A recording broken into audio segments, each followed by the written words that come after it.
People will pay you on Twitter to write tweets for them. And to me, that was crazy. So when I got into the intricacies of why do people actually buy, that's when I went from $1,100 to charging $25K to write tweets for other people.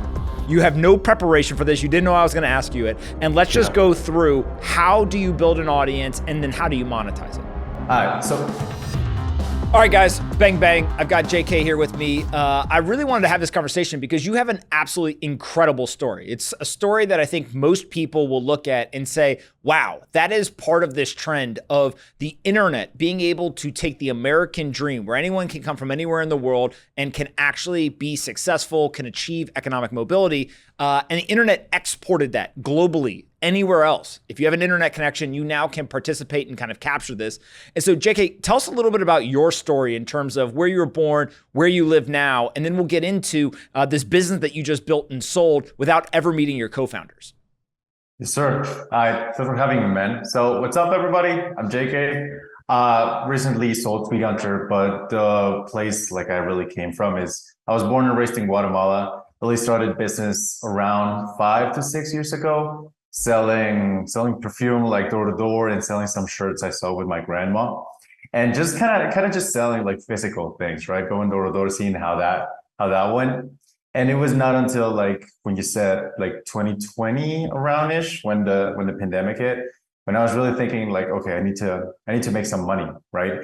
And that's when I kind of realized that it's not just like the local things that can make you money. It's actually just going on the internet and selling stuff.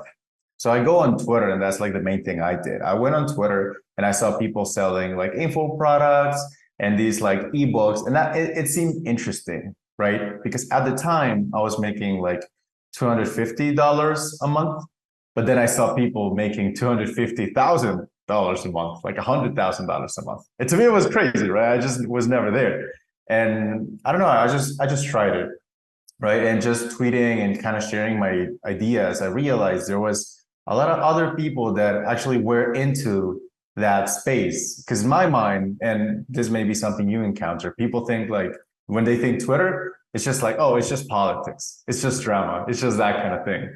Whereas you go into Twitter and it's like there's like crypto Twitter, and then there's like startup Twitter, and then like money and client acquisition Twitter.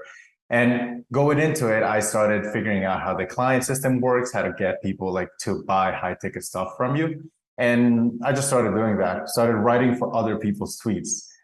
So yeah, that's a thing, right? You go to people that want to grow their Twitter account and you say, hey, I'll grow it for you, right? And people will pay you on Twitter to write tweets for them. And to me, that was crazy. So that's kind of how I started the thing. So just to make sure people understand this, you 4 years ago, were going door to door in Guatemala selling physical products, literally perfume and other types of physical products, sometimes with your grandmother.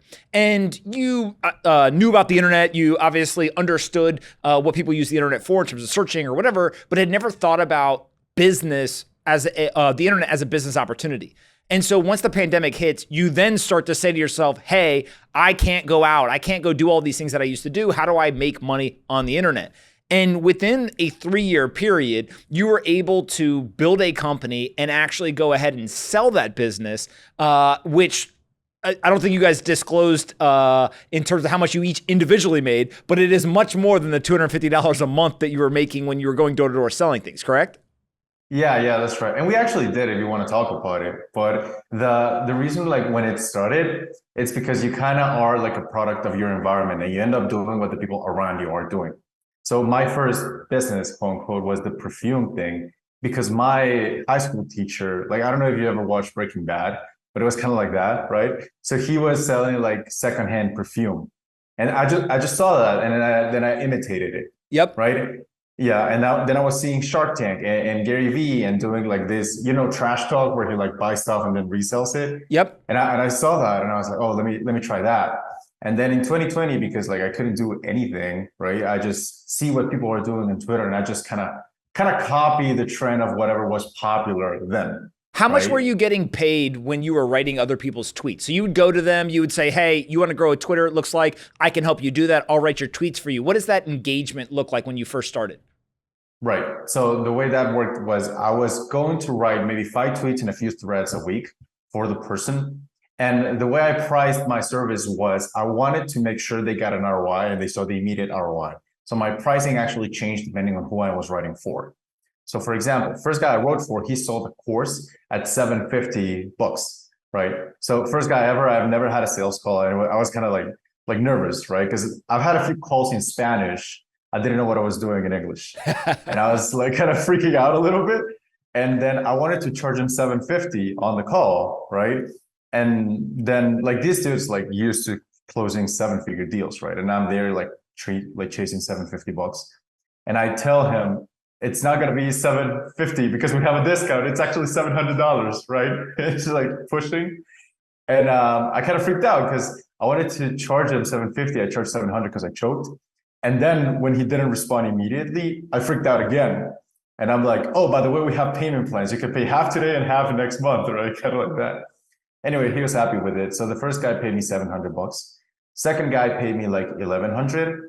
And when I got into the intricacies of why do people actually buy, and in understanding offer creation, that you're not paid for the work you give to them, you're paid for the value they get. That's when I went from $1,100 to charging $25K to write tweets for other people, because I understood how offer creation works and what it meant to them, specifically on Twitter. Okay, hold on. So rewind for a second, because you just dropped what I would consider a gem there, right? Was you started to charge not based on what you were giving them, but what the value that they derived from the service you were giving them. And you said you went from $1,100 to $2,500 or to $25,000 that you started to charge? $25K. $25K. And that's per month that you were charging people to write tweets for them? That was maybe 3 months, 2 or 3 months, because I stopped charging based on monthly and I started charging based on a certain deliverable. Because what I understood is when people buy a service from you, they're not buying you every month. They're buying the outcome that you're going to take them to. It doesn't matter how long it takes, right? Nobody cares if it takes 1 month or 7 days or whatever, right? So when I understood that, that's when I kind of shifted the way I crafted my offer. Because if you think about it, the reason people are going to buy from you, it's because you want to get them to a certain outcome, okay? And that outcome is worth something to them. If you can somehow place your price as lower than the value you're providing, you're allowed to charge whatever you want. Like right now, if I wanted you to give me $1, but I gave you $2, you would do it. If I wanted you to give me $100, but I gave you $200, you would still do it. So the math still applies at the higher levels. So when I understood that, I shifted to selling people who had like huge enterprises. And the way I sold my service was, instead of writing tweets and writing threads, which have a certain dollar value, let me just write for you for connections and networking and meeting other interesting people in the internet. One of those clients, you actually talk to them, which is fun. It's a reason why we connected, right? But when you realize that you could go from not changing the gift that you offer, which is your service, but changing the wrapping around the gift of what you offer, is when you go from charging like 4 figures to actually 5 figures, to go into these 7-figure exits, because you can choose to layer what you offer as so much higher than what you price it at. And when you would go and you would ask someone, hey, I want $25,000 to help build your online audience so that you can do better networking or meet certain people, what is like the hit rate? Were you getting lots of yeses? Were you doing 50-50? Like what was the general hit rate that you were getting? Yeah, so when it came to the leads were qualified in the beginning nearly to 100% because I DM'd them. So that's an advantage you have on Twitter and social media. Before you DM anyone, you can check their bio and kind of gauge if they can pay you or not. But on the calls, the hit rate was maybe 50-50, like that. And it increased a little bit when I started doing the math for them. Because, and I love this thing that my sales friend taught me. He said, everything is expensive without context. So you need to establish context first before you drop the price, right? So I would ask them, how much is your business making?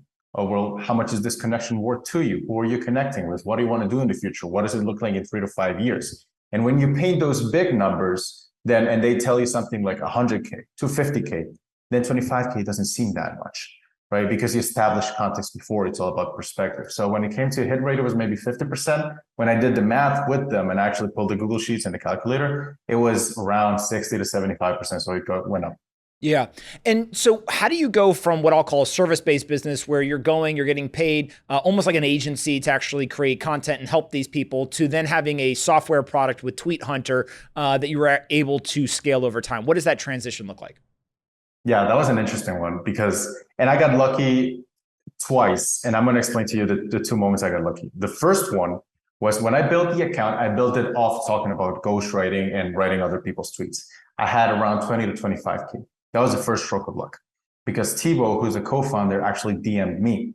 And he showed me this tool called Tweet Hunter that I enjoyed and I liked because it combined other like softwares into one that I used to ghostwrite. But his pitch wasn't, hey, let's partner up. His pitch was actually, hey, you want to try this app for free for a month? So I tried it, I liked it. And then when I was going at it again, like seeing what other people were doing, there was this thing on Twitter at the time that was big on influencers partnering up with like tech guys and then building something together, right? So you see it like McGregor has the, what is it, like the whiskey, he partnered up with the product guy, right? Like The Rock has the Terramana tequila, product guy, influencer, product. And then I was getting into it and I liked it. And then we got him a call and I'm like, dude, let me help you promote this. He's like, of course, you want to be an affiliate? I'm like, no, like I want to be a co-founder on this. And it's like, all right, let's try it out. So we launched it. And the cool thing was I had like the audience and they had the product, but they didn't have an audience and I didn't have a product, right? So we came up together like that. Yeah. So we like assembled like that. And I just kept promoting it. So we really never met. We haven't met like in person. We've only done Zoom calls. But that dichotomy was always clear. I was going to be the muscle behind the brand, bring people in, and they're going to be product retention software. And I told the guys, I want to make the distinction so clear that I want to sell this company before I even know what programming language is written in. And I still don't know what programming language is written in. So I guess we did something right there. So explain what the product actually does. Tweet Hunter is a product that helps people grow on Twitter, but like how exactly do you do that? Yeah, so it's really a scheduler. Like the product is not something completely new. The positioning of what we try to do was a little bit different because there's just like there's Twitter in general, there's like smaller subdivisions of Twitter. One of them was people who were focused a lot on client acquisition, just getting a lot of clients through the door, right? Or building their personal brands specifically. So we wanted to tailor just to those segments of the market. And we, instead of making every feature better than other schedulers, we try to include a lot of education into it. As in, you can't tweet before you read both the monetization and the growth guide. So we were very clear on it. Tweet Hunter itself isn't revolutionary. It doesn't do anything that other schedulers don't do. But what it does do is it instructs you on how to use the tool before we get into it. So it's nothing like huge. Got it. And so when you start thinking about building that out, talk to me about finding the first clients for it and also building a company in a remote environment where you never met the founders in person. What is it like kind of in this new digital era, especially given the experience that you had in business previously? What were the things that kind of stuck out to you in terms of how you guys have found clients and also how you built the company? Yeah, the main one was a little bit of, it was kind of iffy in the beginning because of the trust. Right? Because how can you trust somebody to build a company with you if you don't like know each other, right? But not like know nobody you actually never met together. So that was kind of the main challenge at the beginning. How can we know we trust each other? But when you run the math, when you build an audience, you have a lot to lose, right? Like the Pomp name itself carries a lot of weight. And because it carries so much to lose, you also have a lot to win. Because like Naval said, the more accountability you take, the wealthier you can get because you take business risks under your own name. So the first one was trusting each other. That was like big. The second one was getting the first client and actually asked my co-founder, Thibaut, what do you think it worked? So Thibaut is the head developer, right? He's good at it. And I asked him, what do you think this thing worked? And what he said really surprised me because I thought he was going to say, because of the product, because we listened to the customer. Instead, he said, I think the business was successful because we at some point stopped listening to the customer and we stopped doing what they wanted and then gave them what they needed, right? So instead of giving you a way to write better tweets, we figured out a way to come up with better monetization methods. Instead of AI that might make it easier for you to write, we saw other templates that make it easier for you to monetize and actually do your work. So that was big. He was big on giving people what they needed, not what they wanted. And obviously it came with a lot of hits and misses because there were a lot of features that nobody used, like a lot. There's like a few that actually hit, and those are the ones we stuck to. And the main one was just clear divisions in the company. Like in the beginning, like I've never had a contract, I've never done the equity thing, but they were very serious about, you cannot touch this and we cannot touch that. And we made the divisions very clear. I'm the marketing guy, you guys are the product and tech guys. And when you have those conversations, those hard conversations early in the beginning, it's so much harder. It's so much easier to get it well down the road because you don't need to like really pussyfoot around. Everybody's clear on it. So I'm a big fan, if you're going to partner up with someone, have the hard conversations early on and be ruthless about what you want, because you think it's going to get easier down the road. It's not. It's just going to get harder. So might as well do the hard things already now. One of the ideas that I've seen you talk about a lot on Twitter, and I think Tweet Hunter was really kind of built around, was not just building a following, but being able to monetize an audience or monetize a following. Talk to me about kind of that nuanced difference. A lot of people want to build an audience or have a lot of followers, get a lot of likes, whatever. You guys seem to be really focused on how do you actually make money on the internet, and why is it so important? Hey guys, what's going on? I hope that you're enjoying this conversation. But I wanted to interrupt for a quick second and tell you about a brand new conference that I'm hosting on March 4th at the Miami Beach Convention Center. The event is called LYCEUM Miami, and tickets are completely free for anyone who wants to come. I'm bringing together many of the most popular guests from the podcast over the last couple of years. Some of the guest speakers that we've already announced are people like Vivek Ramaswamy from Strive Asset Management, or Delian and Mike Solana from Founders Fund, Chris Williamson from the Modern Wisdom podcast, Cody Sanchez from Contrarian Thinking, and billionaire Christian Augermeyer, among many others. I've got a number of amazing surprise guests as well, some that you definitely will not expect, and others that come from walks of life that you will be scratching your head as to how I even got them to show up. But come check out LYCEUM Miami on March 4th. The LYCEUM was a public gym in Athens, Greece, where people used to come together, talk about ideas, and debate topics that were important to society. I want to meet people in person, in real life, once again, after 3 years of a hiatus from real life events. And so I'm hosting the event. And as I mentioned, anyone from anywhere can come to this event completely for free. All you need to do is go to lyceummiami.com and you'll be able to pick up a free general admission ticket. Make sure you claim your ticket in order to get in through the doors. LYCEUM Miami is going to be a great time, so come check it out. Come hang out with me, many of the popular guests from the podcast, and other like-minded individuals. LYCEUM Miami, March 4th, Miami Beach Convention Center. I hope to see you there. All right, let's get back into this conversation. Yeah, sometimes I call it a lesson, sometimes I call it PTSD, because I had like 70,000 followers or so. And I remember I met this guy with 900 followers. I had 70K, he had 900. And when it came down to it, I realized that we were making the same amount of money. I had 70 times his audience, and we were making the same amount of money.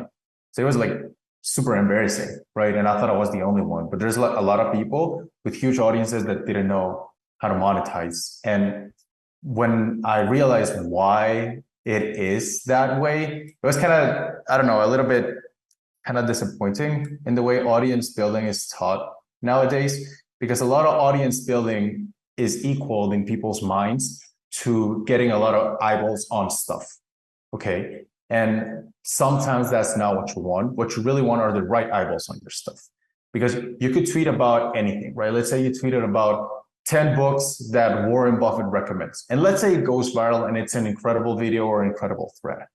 The problem is it went viral, but it has nothing to do with you, right? So it doesn't correlate to you, which means that people are not there for you, which means they're not going to buy from you, which is an issue, right? Whereas I'm big on sacrificing virality, sacrificing engagement on these likes, and focusing really on what can you talk about and why should people listen to you? Okay, so my audience building and monetization approach is based a lot on accountability and what you've done before, because there's a big difference, right? Like a lot of people here are into investing, right? Anybody can give you investing advice, right? It's like, yeah, dollar cost average into this, you should totally put your money into this. Whereas it's very different if somebody tells you, hey, you should put your money into this, than if somebody tells you, I put my money into this and that's why I recommend it, because there's so much more weight to it. So the way I feel people build audiences is the first way. Hey, you should do this. You need to do this. You have to do this, but you haven't done it. So it doesn't carry any weight. And that's why people don't buy from you, because again, like Naval said, the more accountability you take, the more you can win, because you have a lot to lose.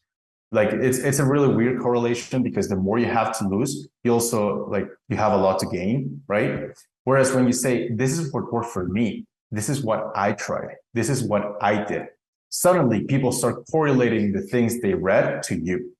And then they start giving you money, right? Because you were the one that originated the idea and it came from you and not from 10 book Warren Buffett recommends, right? So I'm big on talking about what you've done. So one of the things I want to do in our conversation is let's pick a topic and just walk through like how you would go about building an audience and then actually monetizing that audience. So I'll let you pick the topic, but just some random topic out there. You have no preparation for this. You didn't know I was going to ask you it. And let's just go through, how do you build an audience and then how do you monetize it?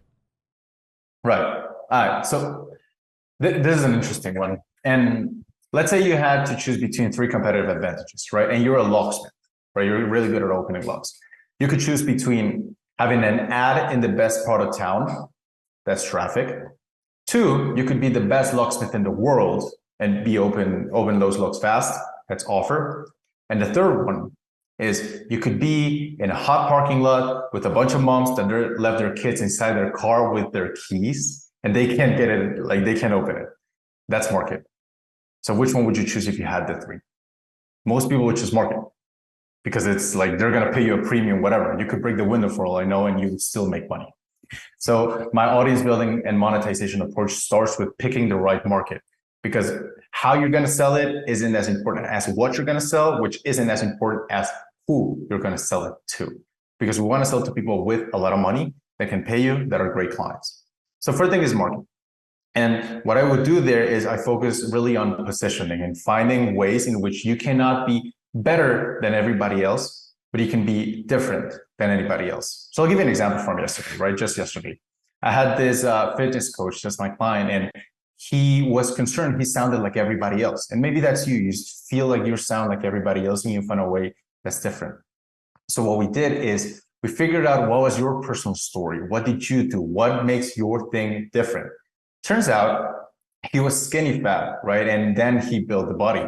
So we went from a fitness coach to the skinny fat specialist, which is vastly different, right? Because it's different than anybody else. And that's what you really want.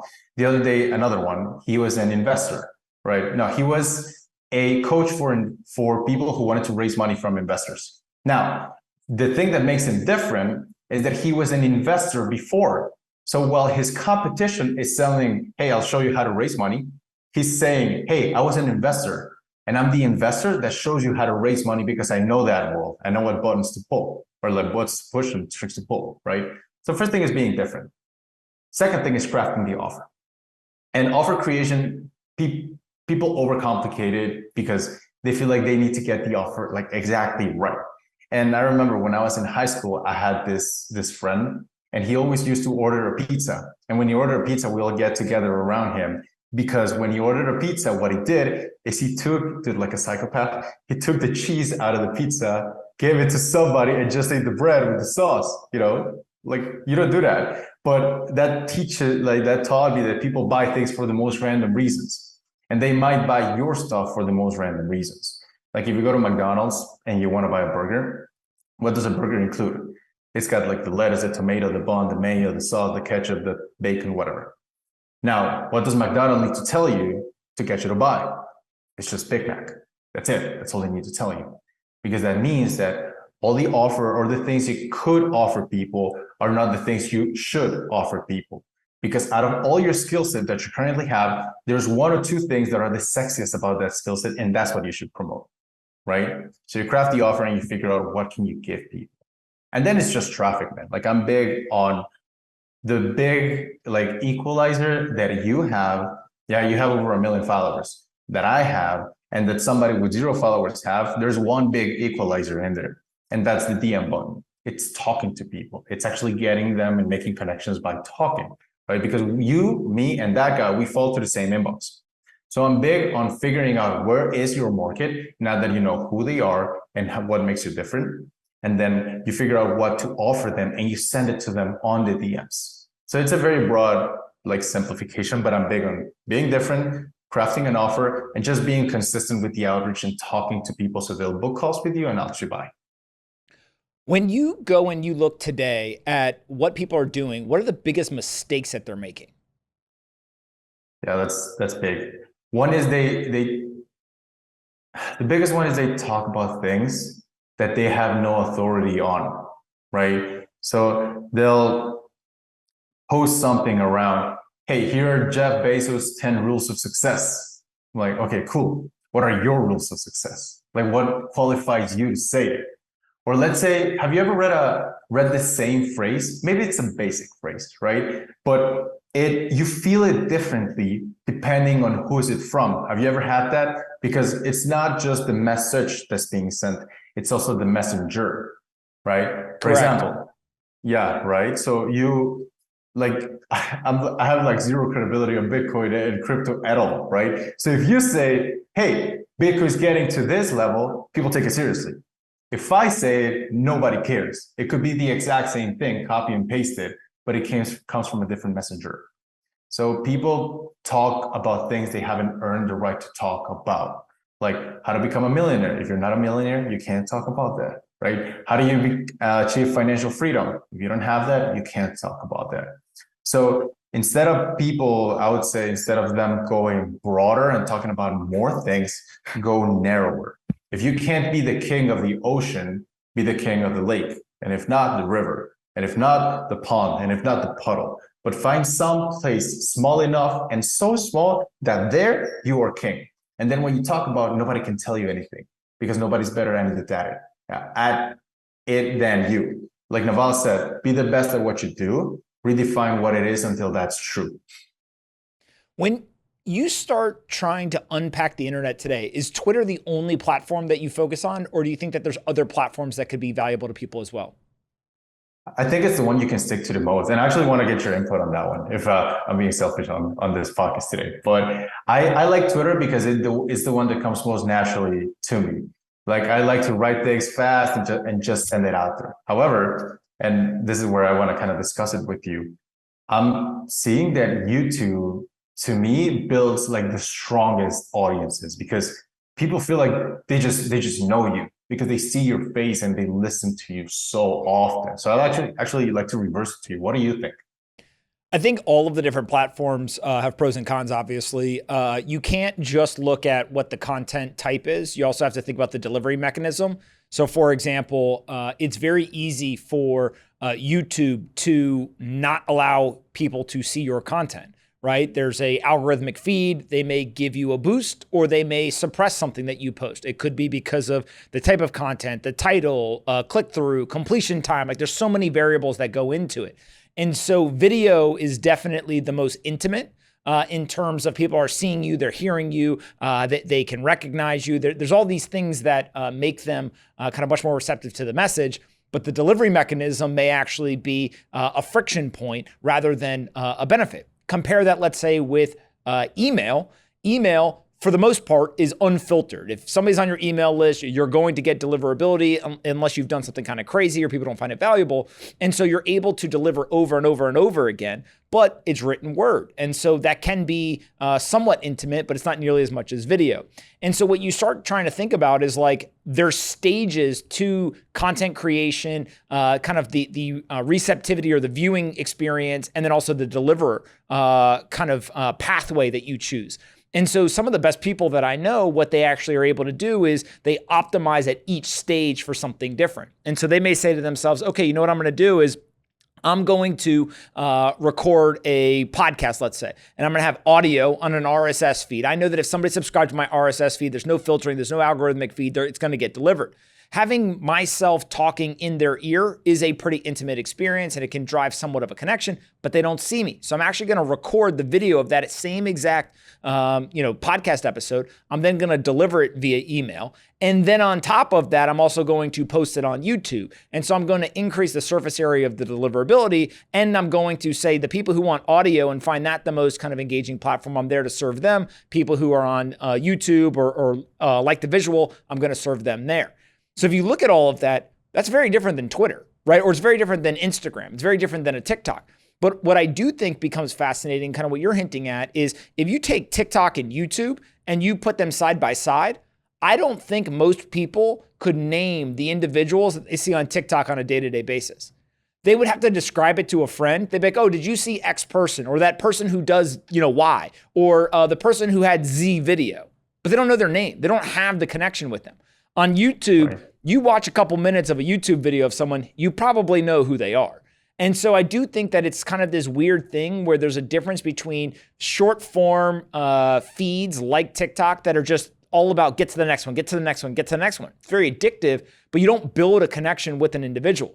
Versus if you go and you watch a YouTube video for 15 minutes with someone, you probably have a good recollection of not only who they are, but what they stand for. And so ultimately it comes back to there's no good or bad. It's just like, what are you trying to solve for? What are you optimizing for? And then you can pick kind of your path of least resistance to achieve that goal. Yeah, I think you made a great point there into like which one's for you, because like fitness, like every diet works. The only thing that doesn't work if you just stick to it, right? So every platform really works if you just actually stick to the platform, right? And I've never thought about what you said about TikTok and YouTube that way, because let's say you're watching this right now, right? So in YouTube, you're Anthony Pompliano, right? Whereas in TikTok, maybe somebody would call you the Bitcoin guy. Same content, but because it's so like the perception of it is so different, like one could make you so much more money because it's your name, it's associated to you, So that's why I'm big on, and you see it like back there, that's like my motto, likes in cash, because you could get a lot of likes, but how many of those are you actually monetizing, right? That's what really matters. What's the connection? What do people know you for? How many people actually recommend you? Not how many people follow, but who actually follows you. And when you optimize for these connections and what I call competence, like proving your competence to others, money just starts flowing in. It's just a subtle approach to audience building, but one I feel like leads to vastly different results. Would you rather have $100,000 or 100,000 followers on Twitter?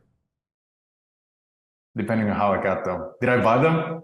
No. They're like organically grown, like a normal account. Oh, easily 100K followers. Yeah, that's easy. Yeah, because I mean, you can sell them over and over again, and yeah, you have so much more power, right? I'd say if you say $1 million and 100,000 followers, I would still choose the followers because you can sell them over and over and over again, and just the network effects are just invaluable to me. So you would rather have 100,000 followers than $1 million in cash? Yeah, I would. What would you do? Same thing, the followers for sure. But I think what's interesting about it is this is a thought process that is now becoming more prevalent in younger people, where if you go and you ask them, hey, let's say a high school kid, would you rather have 25,000 followers or $5,000? Even though they have no money, $0, many of them, not all, but many of them will choose the 25,000 followers because they now see it's possible. They understand followers equate opportunity in business. And so they're starting to recognize if I can not choose the kind of short-term, windfall of cash, and I can look at this as how do I lay the foundation for something, that's the better path.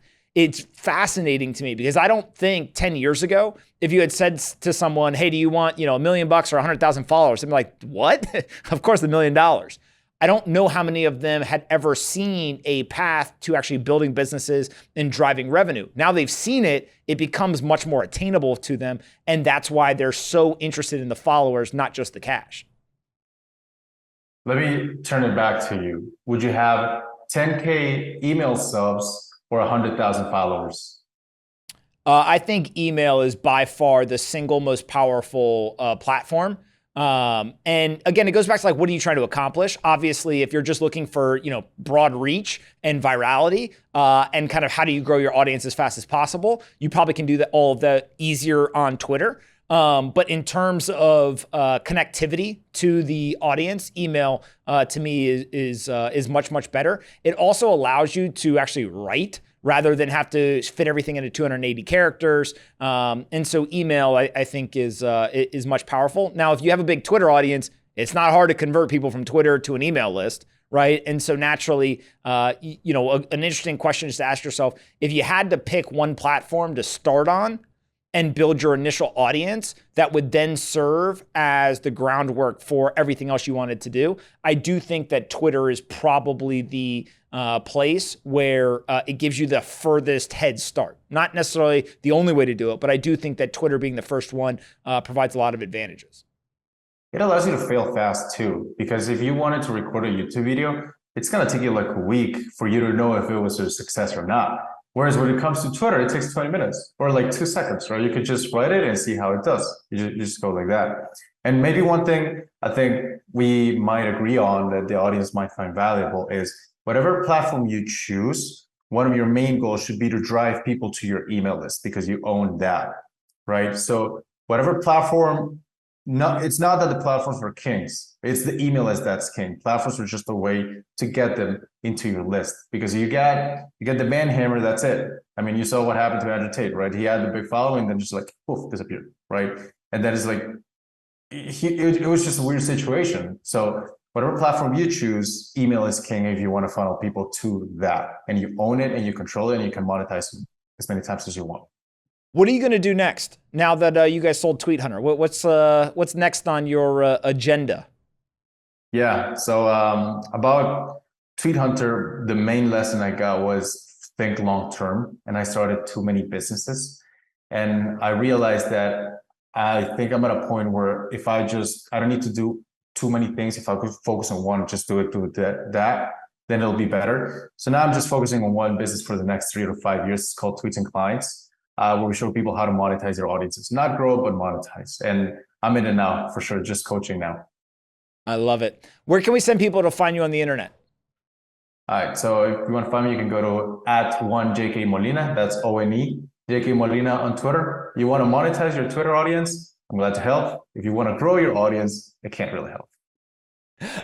I love it.